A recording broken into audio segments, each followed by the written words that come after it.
Bonjour à tous. Aujourd'hui, j'ai choisi d'aborder avec vous le sujet du perfectionnisme.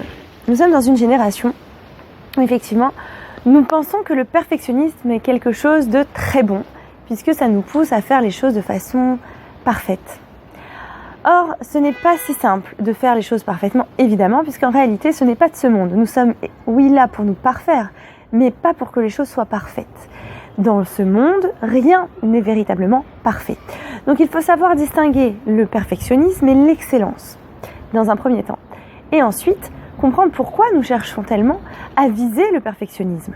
Si nous cherchons à le viser, c'est que quelque part, nous voulons nous prouver à nous-mêmes que nous sommes capables du mieux. Et en fait, c'est très néfaste pour nous-mêmes, puisqu'à force de tellement vouloir être parfait, on ne fait plus rien. Pourquoi ? Parce qu'on a tellement peur ensuite d'échouer que l'on reste bloqué dans la réflexion et que l'on n'arrive pas à dépasser ce stade. Puisqu'effectivement, si on veut de la perfection, il va falloir y réfléchir, il va falloir tout penser, il va falloir tout calculer et en fait, on est dans le contrôle total.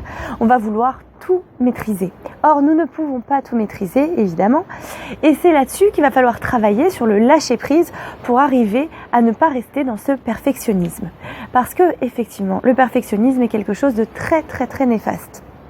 Et en fait, c'est aussi ce qui se passe dans cette génération où on nous montre des images parfaites, par les publicités, les médias, ainsi de suite. On voit que de la perfection autour de nous et on a surtout cette impression que tout est parfait. Or, bien sûr que tout n'est pas parfait, que dans les médias, évidemment, c'est retouché, on le sait, mais inconsciemment, ça s'imprime.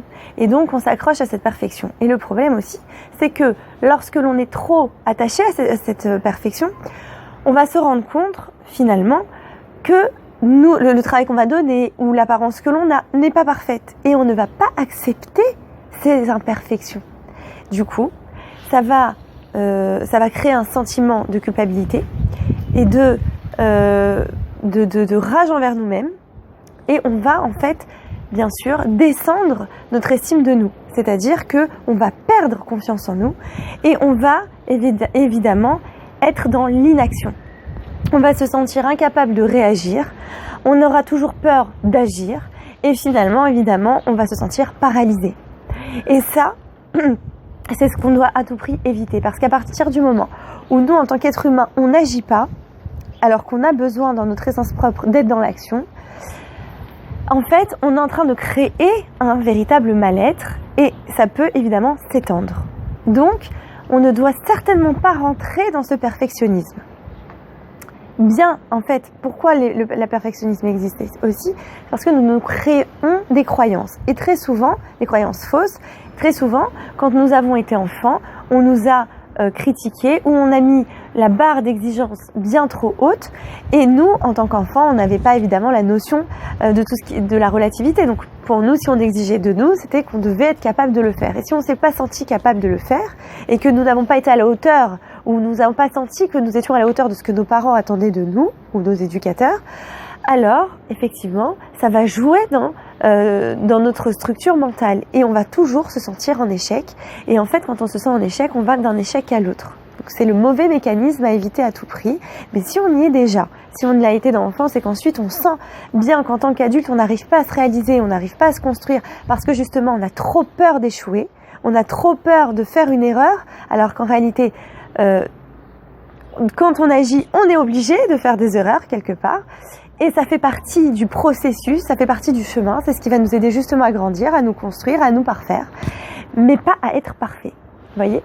Mais le fait que déjà on s'empêche va nous empêcher donc de nous construire. Donc la chose à faire, c'est d'abord évidemment de passer par l'acceptation de soi, commencer par nous accepter. Ensuite, petit à petit, re-rentrer dans l'action si on avait évité d'être dans l'action, on va commencer à se faire des listes de ce qu'on aimerait se voir faire. Et quand on fait cette liste, petit à petit, on se donne des objectifs de ce qui pourrait être fait. Par quoi je dois commencer ? Et en fait, dans un premier temps, on se force. On s'empêche de trop réfléchir et on va dans l'action. Quand on va voir que on a été capable de faire certaines choses, et même si c'était pas la perfection, ça a quand même fonctionné, ça va nous encourager à continuer et à en faire encore.